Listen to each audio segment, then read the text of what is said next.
Electrophysiological testing पढ़ने से पहले आपको ये 7 चीजों के बारे में पता होना चाहिए। सबसे पहला electrical activity of muscle and contraction of the muscle which you have learned in physiology, ठीक है। Second is muscle strength, third is maximum voluntary contraction, fourth is twist, fifth electrical fatigue testing, muscle unit action potential and tendon jerk. अब electrical और mechanical activity of muscle, ये मैं तुम्हें एक बार revision करवा रही हूँ फिजियोलॉजी में तुमने जो फर्स्ट ईयर में पढ़ा था उसका, ठीक है। Why is it important? क्योंकि जब भी तुम इलेक्ट्रोथेरेपी पढ़ते हो तो उसके अंदर तुम मसल्स को स्टिमुलेट करते हो बाहर से, और इलेक्ट्रिकल टेस्टिंग जब भी होगी मसल्स की तो उसके अंदर तुम एक्सटर्नल स्टिमुलस दोगे मसल को, ठीक है। एक्सटर्नली इलेक्ट्रिकल इंपल्सेस डालोगे मसल में और उससे क्या होगा? कॉन्ट्रैक्शन क्रिएट होगा। समझ गए? तो मसल की कौन कौन सी प्रॉपर्टीज होती है? एक्साइटेबिलिटी, कंडक्टिविटी, ये दोनों इलेक्ट्रिकल प्रॉपर्टीज है। इलेक्ट्रिकल प्रॉपर्टीज ऑफ मसल का मतलब क्या है कि मसल इलेक्ट्रिकली किस तरीके से वर्क कर रही है, ठीक है। सो एक्साइटेबिलिटी मतलब कि मसल स्टिमुलस से कैसे एक्साइट कर रही है, किस तरीके से कॉन्ट्रैक्शन जनरेट हो रहा है। कंडक्टिविटी मतलब मसल के एक फाइबर से मसल के दूसरे फाइबर में वो इलेक्ट्रिकल इंपल्स किस तरीके से जा रहा है ना। फिर उसके बाद में मैकेनिकल प्रॉपर्टी पे आते हैं। मैकेनिकल प्रॉपर्टी में आता है आपका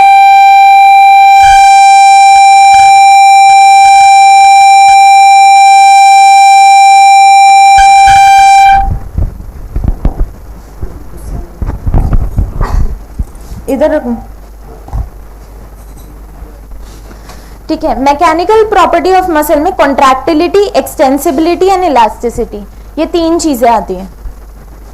फिर एक्साइटेबिलिटी पे आता है electrical property number 1, ability to receive and respond to a stimulus. You can make notes, ठीक है, साइमल्टेनियसली नोट्स बनाते चलो।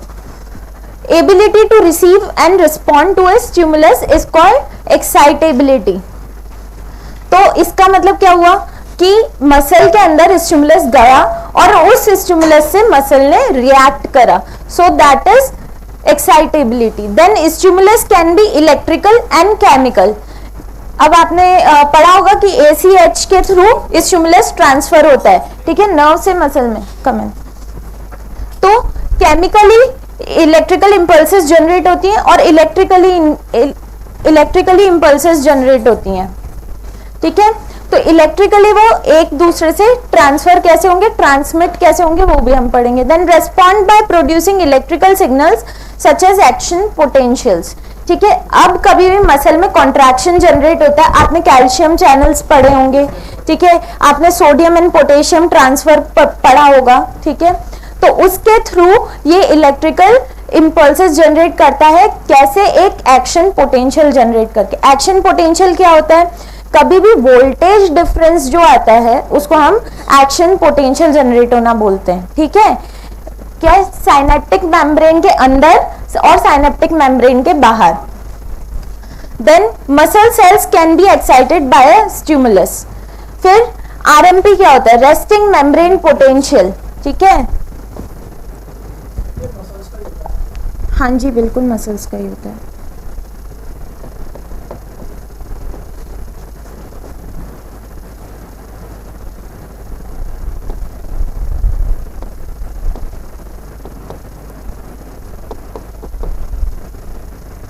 RMP is resting membrane potential, मतलब कि जब मेम्ब्रेन के अक्रॉस कोई आयंस ट्रांसमिट नहीं हो रहे हैं तो उस दौरान जो हमारी वोल्टेज बनी रहेगी that will be -90 millivolt, that is called resting membrane potential. Then local potential क्या होता है? एंड प्लेट पोटेंशियल बोलते हैं इसको। फिर उसके बाद में application of threshold stimulus produces an action potential, ठीक है। मतलब कि मसल क्या होगी, जब तक तुम एक बार स्टिमुलस दोगे, 2 बार स्टिमुलस दोगे, 3 बार स्टिमुलस दोगे, ठीक है, उसमें कॉन्ट्रैक्शन जनरेट नहीं हो रहा है। तो इसका मतलब क्या है कि तुमने जो स्टिमुलस दिया है वो कम है, ठीक है। तो तुम क्या करोगे? उसको स्टिमुलस को बढ़ाओगे, उसकी इंटेंसिटी बढ़ाओगे जब तक वो थ्रेशोल्ड पॉइंट तक नहीं पहुंच जाता। एक थ्रेशोल्ड पॉइंट के बाद में मसल जो है वो कॉन्ट्रैक्शन जनरेट करना शुरू करेगी। ठीक है, action potential of skeletal muscles has all the characteristics of action potential of a nerve. ठीक है, तो स्केलेटल मसल्स के अंदर उसी तरीके से एक्शन पोटेंशियल काम करता है जिस तरीके से नर्व के अंदर काम करता है। ऑलराइट, फिर आओ excitability, second part. Skeletal muscle action potential RMP आपने पढ़ा था 90 millivolts, firing level -50 millivolts, amplitude 120 millivolts, duration of action potential 2 से 4 सेकेंड्स। अब इसका मतलब क्या है ड्यूरेशन ऑफ एक्शन पोटेंशियल का?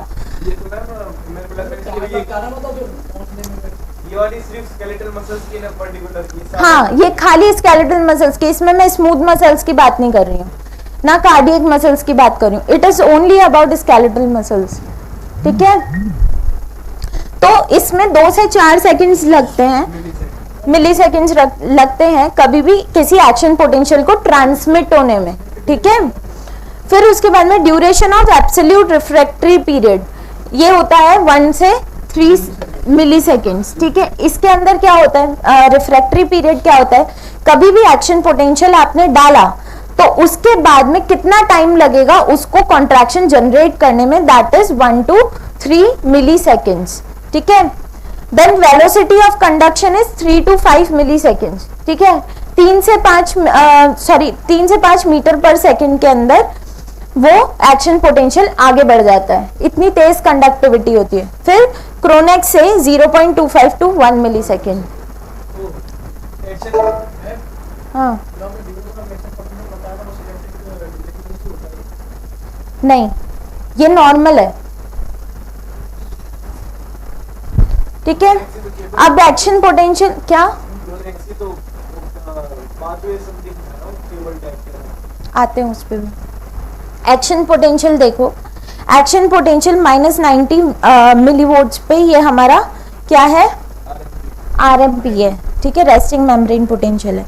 इधर से हमने थोड़ा सा एक्साइट करा नर्व को, थ्रेशोल्ड पोटेंशियल पे आने के बाद में मसल के अंदर डीपोलराइजेशन हुआ। डीपोलराइजेशन का मतलब क्या है कि सोडियम चैनल्स जो थे वो खुल गए हैं। ठीक है, सोडियम चैनल्स खुल गए हैं। ठीक है, अब क्या होगा, धीरे धीरे मसल में कॉन्ट्रैक्शन जनरेट होगी। एक पॉइंट के बाद में वो कॉन्ट्रैक्शन खत्म होने लग जाएगी। क्यों? क्योंकि एक्शन पोटेंशियल वापस नॉर्मलाइज होना शुरू हो गया। तो इधर अब रीपोलराइजेशन चालू होगा। रीपोलराइजेशन में क्या होगा, सोडियम चैनल्स तो बंद हो जाएंगे और पोटेशियम चैनल्स खुल जाएंगे। ठीक है, और फिर हमारी एक्टिविटी डिक्रीज होना चालू हो गई। अब इधर क्या होगा, एक्टिविटी जब डिक्रीज होगी तब ये इतनी डिक्रीज हो जाती है कि इसको वापस से नॉर्मल आना पड़ता है। ठीक है, वापस -90 मिलीवोल्ट्स पे आना पड़ता है। तो इस प्रोसेस को हम क्या बोलते हैं, हाइपर पोलराइजेशन। इस प्रोसेस को हम बोलते हैं हाइपर पोलराइजेशन। इसके अंदर क्या होता है, सोडियम चैनल्स तो खुले रहते हैं, ठीक है, और पोटेशियम चैनल्स खुले रहते हैं और सोडियम चैनल्स हमारे बंद रहते हैं। वो सेम चीज रहती है, बट ये वापस नॉर्मल आना शुरू हो जाता है। अब आ जाओ एक्साइटेबिलिटी में, third part. Ionic basis same as that for nerve. जैसे नर्व के अंदर ट्रांसपोर्ट होता है आयंस का, उसी तरीके से मसल फाइबर्स के अंदर भी ट्रांसपोर्ट होता है। ठीक है, action potential is A spike type of action potential. तुमने देखा था पीछे कि इस तरीके से एक्टिविटी हो रही थी, एकदम से वो ऊपर जा रहा था और फिर वो नीचे आ रहा था, फिर वो वापस से कांस्टेंट पे आ रहा था, -90 मिलीवोल्ट्स पे आ रहा था। ठीक है, तो this is called spike type of action potential. Then depolarisation is by sodium influx. Influx का मतलब सेल के अंदर आ रहा है सोडियम। ठीक है, repolarisation is by potassium efflux, मतलब कि पोटेशियम जो है वो सेल के बाहर जा रहा है। एक्शन पोटेंशियल कैन बी एलिसिटेड और produced only by a threshold stimulus. अब मैंने तुम्हें बताया था कि एक थ्रेशोल्ड स्टिमुलस के बाद में ही एक्शन पोटेंशियल जो है वो जनरेट होना चालू होगा। ठीक है, क्यों? क्योंकि हर मसल का, हर एक बॉडी पार्ट का अपना एक्शन पोटेंशियल होता है जहां पे वो कॉन्ट्रैक्ट करना शुरू करता है। ठीक है, तो action potential is only generated after a threshold stimulus. Then action potential is a self propagating process. मतलब कि बाहर से कोई एनर्जी नहीं लगानी पड़ती है. अगर एक मसल है उसमें मैंने इनिशियली कोई एक्शन पोटेंशियल जनरेट करा है तो मसल के एक फाइबर से दूसरे फाइबर में वो एक्शन पोटेंशियल अपने आप ट्रांसमिट करेगा. ठीक है. फिर सब threshold stimulus produces a local response called end plate potential. अब पीछे हमने एंड प्लेट पोटेंशियल एक वर्ड देखा था. ये क्या होता है कि जब हम थ्रेशोल्ड से कम का स्टिमुलस देंगे उसको, ठीक है, मान लो किसी मसल का थ्रेशोल्ड है -120 मिलीवोल्ट्स, ठीक है, मैंने उससे कम का उसे मान लो 110 मिलीवोल्ट्स का मैंने उसको स्टिमुलस दिया है. ठीक है, तो वो क्या करेगा, एक छोटा सा लोकल रिस्पॉन्स यानी कि मसल ट्विच जनरेट करेगा. एकदम से मसल हल्के से कॉन्ट्रैक्ट करके छूट जाएगी. सो दैट इज कॉल्ड सब थ्रेशोल्ड स्टिमुलस. ठीक है, इसमें पूरा मसल का कॉन्ट्रैक्शन आपको नहीं दिखेगा. फिर आता है ईपीपी डज नॉट प्रोपोगेट. इसमें ये प्रोपोगेट नहीं करेगा. ठीक है, मसल के एक फाइबर में जनरेट होके रह जाएगा. क्यों? क्योंकि इसका थ्रेशोल्ड उतना है ही नहीं. ठीक है, ये एक्सॉन टर्मिनल आप देख रहे हो किस तरीके से मसल फाइबर में जाते हैं. यहाँ से ACH रिलीज होता है. ठीक है, ACH के रिसेप्टर्स होते हैं यहाँ पे. उसके बाद में मसल फाइबर के अंदर एक्टिविटी जनरेट होती है सोडियम चैनल और पोटेशियम चैनल्स की. उसके बाद में ये कॉन्ट्रैक्शन क्रिएट करता है. आप एक बार डायग्राम को अच्छे से देख लो, कोई डाउट हो तो मेरे से पूछ लो. ये सारा रिविजन है जो आप पढ़ के आ चुके हो. हाँ, ये बिल्कुल वही है. कैसे नर्व के अंदर एक्टिविटी होती है, कैसे ACH रिलीज होता है, ACH मसल पे किस तरीके से एक्टिविटी जनरेट करता है, कैल्शियम चैनल्स को खोलता है. फिर जो रिमेनिंग ACH है वो एसिटाइल कोलिन एस्ट्रेज की मदद से वहां से हट जाता है. ठीक है, action potential of skeleton muscles has all the characteristics of I guess ये वापस आ गया नहीं. ठीक है, ये हमने पढ़ा था कि एक नर्व के अंदर जिस तरीके की एक्शन पोटेंशियल ट्रांसमिट करने की और जनरेट करने की कैपेसिटी होती है, उसी तरीके से ये सेम चीज हमारी मसल में होती है. ठीक है, तो इसमें सबसे पहला जो लॉ ये फॉलो करता है that is all or none law. ठीक है, या तो सारे मसल फाइबर जो हैं वो एक साथ कॉन्ट्रैक्ट करेंगे या फिर एक भी कॉन्ट्रैक्शन जनरेट नहीं करेगा. अकेला मसल फाइबर कभी भी कॉन्ट्रैक्शन जनरेट नहीं कर सकता है. करेंगे तो सारे मसल फाइबर एक साथ कॉन्ट्रैक्शन जनरेट करेंगे. कार्डियक मसल्स में the whole muscle obeys all or none law as it functions as a syncytium. ठीक है, इसका मतलब ये होता है कि कार्डियक मसल्स में एक साथ कॉन्ट्रैक्शन जनरेट होता है. कभी भी हार्ट जो है वो एक साथ पंप करेगा. सारी मसल्स जो हार्ट के वो एक साथ पंप करेगी. ठीक है, it has a refractory period. Refractory period का मतलब क्या है कि हाँ, कि एक्शन पोटेंशियल को अपना असर दिखाने में कितना टाइम लग गया. ठीक है, absolute refractive period of 1 to 3 millisecond. Latent period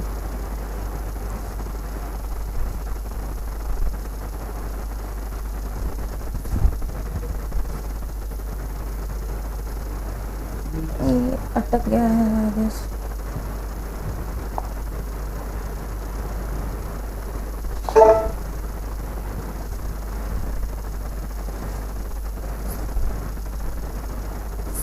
ये शिफ्ट नहीं हो रहा है.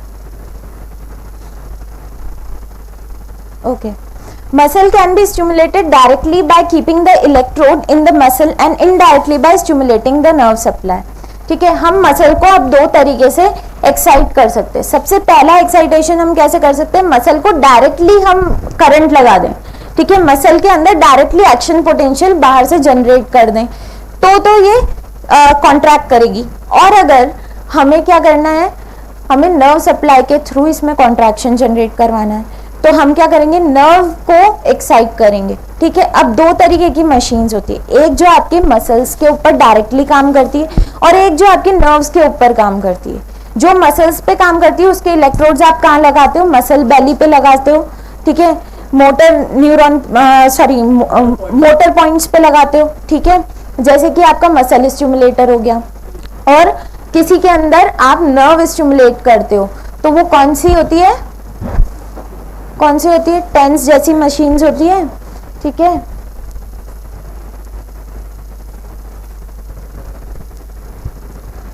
ठीक है, अब इसके अंदर आपने कॉन्ट्रैक्शन के टाइप्स पढ़े थे, कॉन्ट्रैक्टिलिटी पे आए हैं। सबसे पहले हमने एक्साइटेबिलिटी पढ़ी, अब हम कॉन्ट्रैक्टिलिटी पढ़ रहे हैं। ठीक है, आइसोमेट्रिक कॉन्ट्रैक्शन और आइसोटोनिक कॉन्ट्रैक्शन, ये दो टाइप के कॉन्ट्रैक्शन आपने हमेशा से पढ़े।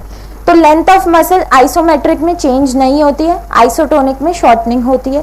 Tone of the muscle and tension develop isometric के अंदर इंक्रीज होती है कॉन्ट्रैक्शन के साथ में, और आइसोटोनिक में चेंज नहीं होता। ये नाम से ही पता चल रहा है, iso means same, metric means length.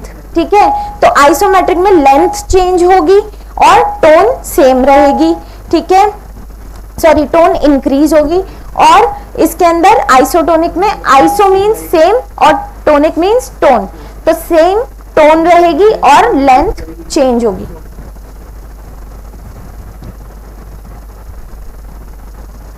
फिर changes in 3 component models. Isometric contraction में length remains the same as the shortening produced by the contractile components of the muscle is compensated by stretching of the series of elastic component. ठीक है, इसके अंदर क्या होता है, elastic component क्या होता है मसल का, येलो फाइबर्स, व्हाइट फाइबर्स। ठीक है, इनके इलास्टिसिटी, इनके अंदर इलास्टिसिटी जनरेट होने के कारण ये जनरेट होती है कॉन्ट्रैक्शन। फिर उसके बाद में आइसोटोनिक कॉन्ट्रैक्शन पे आते हैं। Length decreases as the contractile components and parallel elastic components shortens, but the series of elastic components does not stretch. ठीक है, इसके अंदर आइसोटोनिक के अंदर क्या होता है, मसल लेंथ चेंज होगी तो इलास्टिक कंपोनेंट्स की जो लेंथ है वो चेंज होगी।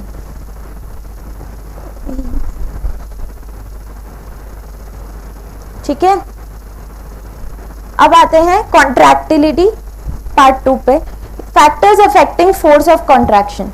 अब कोई से भी मसल के कॉन्ट्रैक्शन को कौन से फैक्टर्स हैं जो गवर्न करते हैं। सबसे पहला स्ट्रेंथ ऑफ स्टिमुलस, नाम से ही पता चल रहा है आपने कितना स्टिमुलस बाहर से दिया है। अगर थ्रेशोल्ड स्टिमुलस से कम दिया है तो मसल में कॉन्ट्रैक्शन जनरेट नहीं होगी, थ्रेशोल्ड स्टिमुलस से ज्यादा दिया है मसल में अच्छा कॉन्ट्रैक्शन जनरेट होगा।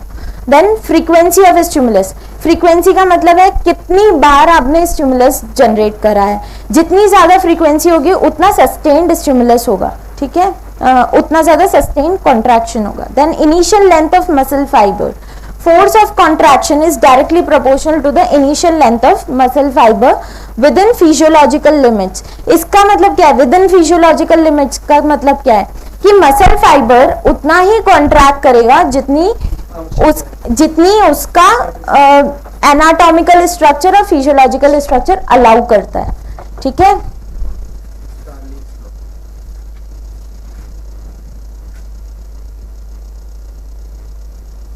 फिर load and force of contraction. Load applied before contraction is preload, load applied during contraction और after a contraction is called after load. Force of contraction decreases. ठीक है, अगर आप मसल में पहले प्रीलोड डाल रहे हो तो मतलब अगर आप मसल के कॉन्ट्रैक्शन से पहले कोई लोड डाल रहे हो, कोई फोर्स लगा रहे हो मसल पे, तो दैट इज कॉल्ड प्रीलोड। ठीक है, और मसल के दौरान आप उसके ऊपर कोई रेजिस्टेंस लगा रहे हो, मसल के कॉन्ट्रैक्शन के दौरान अगर कोई रेजिस्टेंस लगा रहे हो तो दैट इज आफ्टर लोड। फिर टेम्परेचर, टेम्परेचर में आपने पढ़ा होगा 45 डिग्री से ऊपर अपन देते नहीं है टेम्परेचर।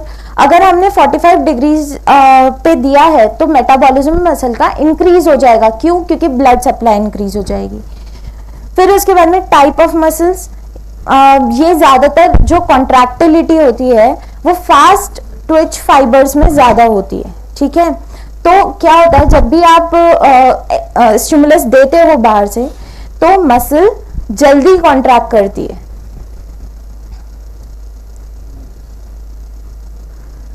ठीक है, increase in initial length increases the force of contraction.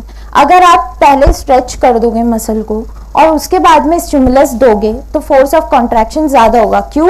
क्योंकि मसल के अंदर ऑलरेडी एक एक्शन पोटेंशियल जनरेट हो चुका है, और अब जब आप सेकंड एक्शन पोटेंशियल जनरेट करवाओगे तो that will work as a threshold stimulus. ठीक है, थ्रेशोल्ड स्टिमुलस से ऊपर का कॉन्ट्रैक्शन जनरेट होगा। देन स्टार्लिंग लॉ फॉलो करता है, increased exposure of a active binding site that is myosin binding site and actin molecule. तुमने सार्कोमियर का डायग्राम देखा होगा, उसके अंदर मायोसिन फिब्रिल्स होते हैं और एक्टिन फिब्रिल्स होते हैं। तो वो क्या करते हैं, ओवरलैप करते हैं किसी भी मसल को कॉन्ट्रैक्शन जनरेट करवाने के लिए, ठीक है। और जब वो कॉन्ट्रैक्शन रिलीज हो जाता है तो एक्टिन और मायोसिन फाइबर्स अलग अलग हो जाते हैं। Optimum overlapping between actin and myosin fibre, जितनी ज्यादा ओवरलैपिंग होगी उतना अच्छा कॉन्ट्रैक्शन होगा। So maximum cross bridges are formed between them. Tetanus, अगर आप सस्टेन कॉन्ट्रैक्शन रखते हो, बहुत देर तक अगर कोई मसल कॉन्ट्रैक्टेड स्टेट में रहती है तो दैट इज कॉल्ड टिटेनाई, ठीक है। The mechanical response begins only after the end of the absolute refractive period of the action potential. एक रिफ्रैक्टरी पीरियड खत्म होने के बाद ही सस्टेन कॉन्ट्रैक्शन जनरेट होगा, ठीक है। If repeated stimulus are applied one after the other in the contraction period of the previous contraction, fusion of contraction that is stiffness occurs। अगर आप एक के बाद में एक contraction दे रहे हो, एक के बाद में एक stimulus दे रहे हो, that is frequency of stimulus is very high, तो क्या होगा, टिटेनाई जनरेट होगा, ठीक है। इसलिए आपकी डोजीमेट्री इंपॉर्टेंट होती है इलेक्ट्रोथेरेपी में। अगर आप फ्रीक्वेंसी किसी मशीन की सेट कर रहे हो तो उसमें आपको ये ध्यान रखना होता है कि मसल टिटेनाई में नहीं जानी चाहिए।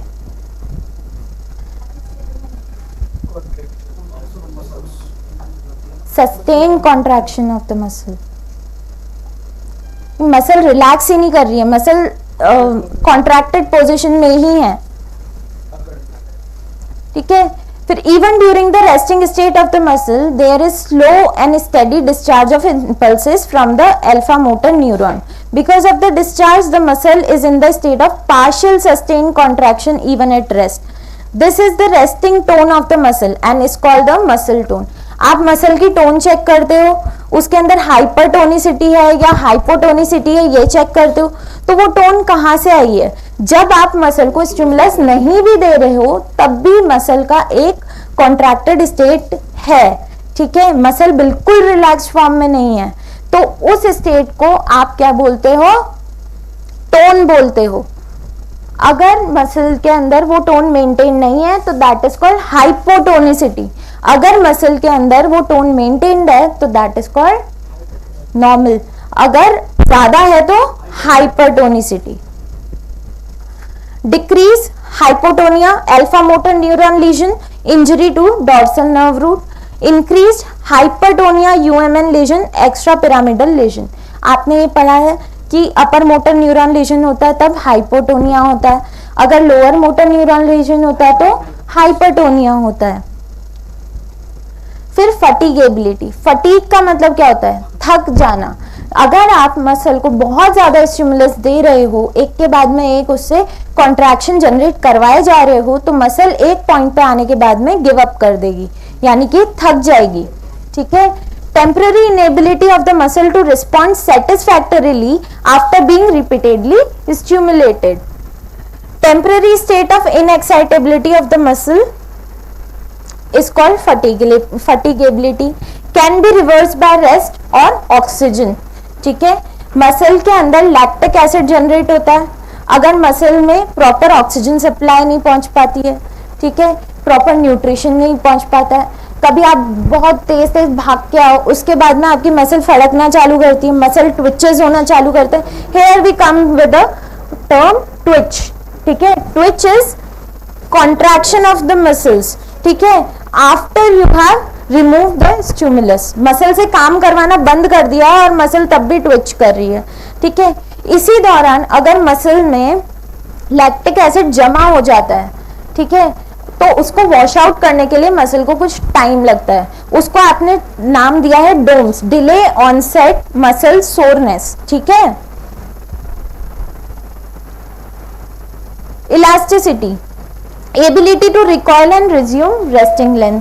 मैं एक रबर बैंड को खींचूं, वो वापस से अपनी ओरिजिनल स्टेट में आ जाएगा, ठीक है, तो उसको मैं क्या नाम दूंगी, इलास्टिसिटी। हमारी मसल इसी तरीके से इलास्टिक होती है। जब भी आप कोई कॉन्ट्रैक्शन करवाते हो उसके बाद मसल ओरिजिनल पोजीशन में आती है। जब भी आप स्ट्रेचिंग करते हो तो मसल अपनी ओरिजिनल पोजीशन में आती है। तो व्हाई इज इट सो, क्योंकि मसल में इलास्टिसिटी है।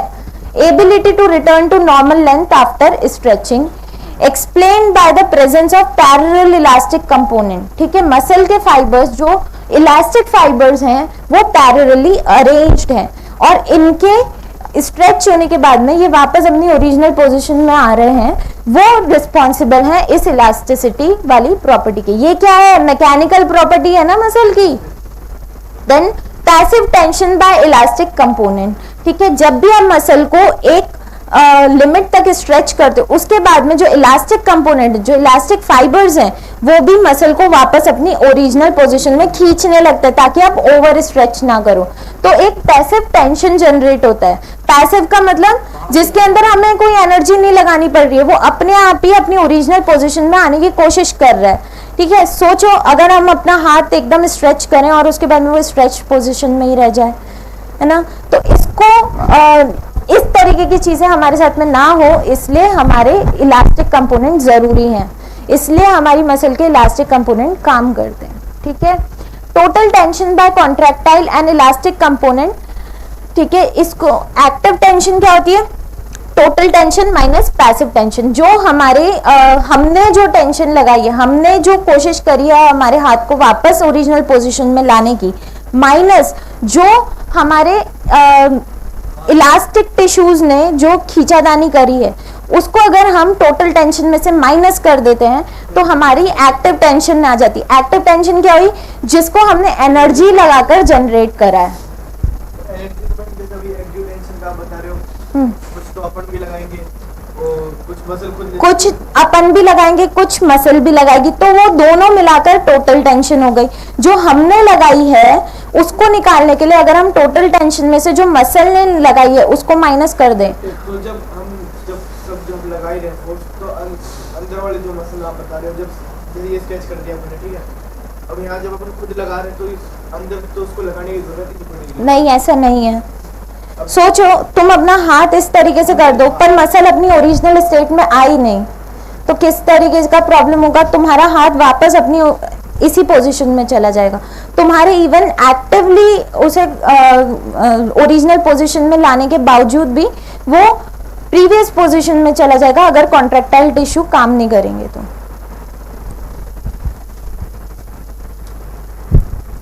ठीक है, ये देखो एज ए इलास्टिक काम कर रहा है। ठीक है, जब भी तुम बाइसेप्स लगाते हो, डंबल्स पकड़ के बाइसेप लगाया तो वो अपनी ओरिजिनल पोजीशन में आता है। ठीक है, अब सोचो जैसा तुमने क्वेश्चन पूछा, अगर इसके इलास्टिक टिश्यूज नहीं होते, अगर मसल में इलास्टिसिटी होती नहीं, तो ये कॉन्ट्रैक्ट करता और उसके बाद में कॉन्ट्रैक्टेड स्टेट में ही रह जाता, वापस से अपनी ओरिजिनल स्टेट में नहीं आता। या फिर तुम अगर डंबल को नीचे डालते तो वो वापस कभी कॉन्ट्रैक्ट हो ही नहीं पाता, या फिर वापस से तुम्हारी बाइसेप्स अपनी टोन में आ ही नहीं पाती। ठीक है, एक्सटेंसिबिलिटी, एबिलिटी टू स्ट्रेच और इंक्रीज इन लेंथ। एक मसल एक थ्रेशोल्ड पॉइंट तक ही स्ट्रेच कर पाएगी। एक रबर बैंड को तुम उतना ही खींच पाओगे जितनी उसकी लेंथ अलाउ करती है, उससे ज्यादा में वो ब्रेक हो जाएगा।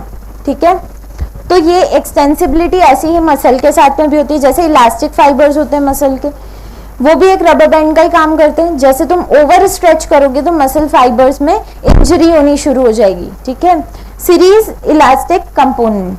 ठीक है, मतलब कि एक के बाद में एक इलास्टिक फाइबर्स जमा है हमारी मसल के अंदर, इस तरीके का एक अरेंजमेंट है। ठीक है, अब इस अरेंजमेंट को बनाए रखने के लिए हमें जब भी स्ट्रेच करना है तो थ्रेशोल्ड पॉइंट से पहले ही रोक देना है, उसके ब्रेकिंग पॉइंट तक जाना ही नहीं है।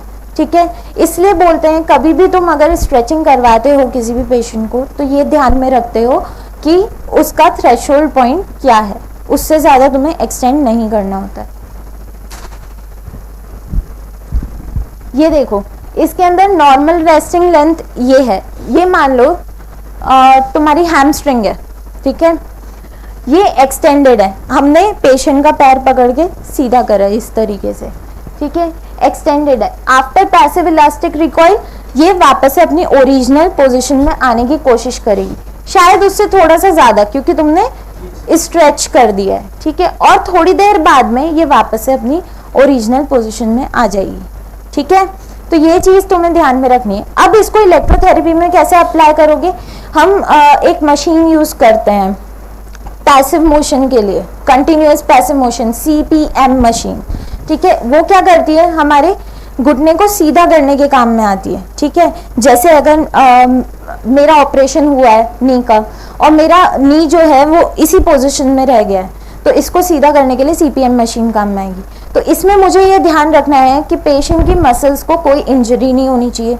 उसके लिए मैं पेशेंट के अकॉर्डिंग, उसकी मसल के अकॉर्डिंग ही डिग्री सेट करूंगी, ताकि पेशेंट जो है वो फर्दर इंजरी में ना जाए, ठीक है। बार-बार यही करते वापस फॉलो करेंगे रिपीट, तो इसकी लेंथ इंक्रीज हो जाएगी, सब कुछ इंक्रीज होगा, फिर तो उसकी एक्सटेंसिबिलिटी। अगर मैं फिजियोलॉजिकल टर्म्स में देखूं तो एक योगा करने वाला बच्चा है, ठीक है। वो फर्स्ट डे योगा क्लास में गया तो उसकी बॉडी अकड़ रही थी जगह जगह से, वो स्ट्रेच नहीं कर पा रहा था, ठीक है। सेकंड टाइम वो गया तो थोड़ा सा फ्लेक्सिबल हो गया, थर्ड टाइम वो गया और थोड़ा सा फ्लेक्सिबल हो गया, और हफ्ते 10 दिन बाद में वो जब टो टचिंग कर रहा था तो उसका हेड पूरा अपनी नीज से टच कर पा रहा था, ठीक है। तो ऐसा क्यों हुआ, क्योंकि जब उसने धीरे धीरे करके इलास्टिक कंपोनेंट्स को खींचना चालू करा तो मसल की ओरिजिनल लेंथ जो थी वो भी इंक्रीज हो गई, ठीक है। अब इसके अंदर ही समड अप है जो भी अभी तक तुमने देखा, contractility, excitability, these two are electrical properties of muscle, then extensibility and elasticity, these two are mechanical properties of muscle, ठीक है। तो ये क्यों जरूरी है, इलेक्ट्रोथेरेपी में हम ये सब कुछ क्यों पढ़ रहे हैं, क्योंकि जब भी आप इलेक्ट्रोथेरेपी मोडालिटी यूज करते हो आपको ये पता होना चाहिए पहले कि आप मसल पे क्या असर डाल रहे हो उसका, ठीक है। कहीं आप अनइंटेंशनली मसल को इंजर तो नहीं कर दोगे, ठीक है। ये है। अब टेंडन जर्क पे आते हैं। तुमने टेंडन जर्क हाँ चेक करना सीखा होगा। क्वाड्रिसेप्स पे अगर हम क्वाड्रिसेप्स टेंडन पे हैमर को टैप करते हैं तो हमें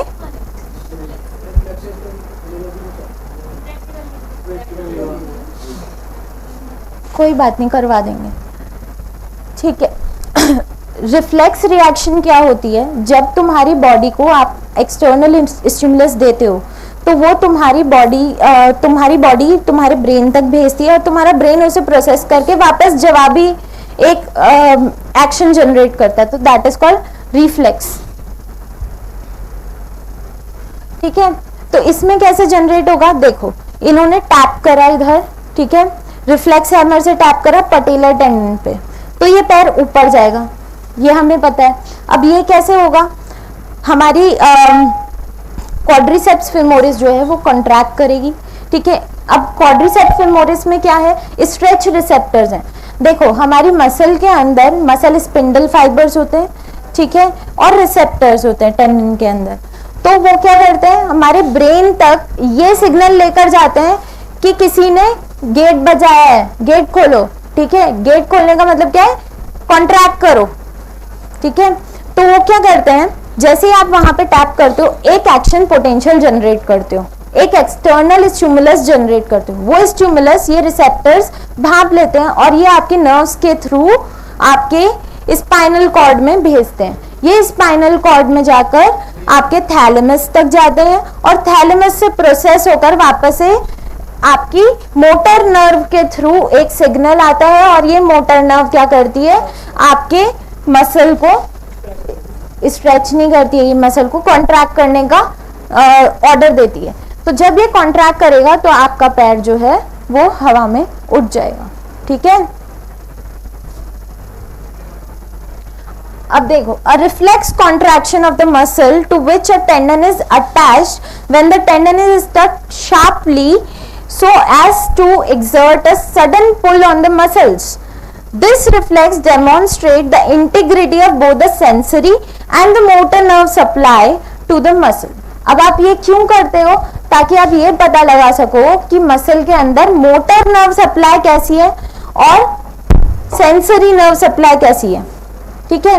अगर तुम्हारा रिस्पांस नहीं आया है तो या तो सेंसरी नर्व में कुछ गड़बड़ है, स्ट्रेच रिफ्लेक्स को ब्रेन तक नहीं ले जा पा रहा है, और नहीं आया, अगर कॉन्ट्रैक्ट ही नहीं करा मसल ने, तो इसका मतलब मोटर नर्व में कुछ गड़बड़ है। मैम हो गया मेरा, ठीक है। अब नेक्स्ट हम मसल ट्विच पढ़ेंगे और इसके आगे का पढ़ेंगे।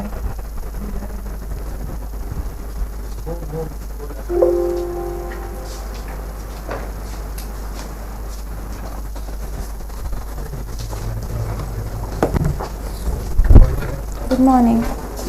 एक पेपर पे मुझे सबकी अटेंडेंस चाहिए।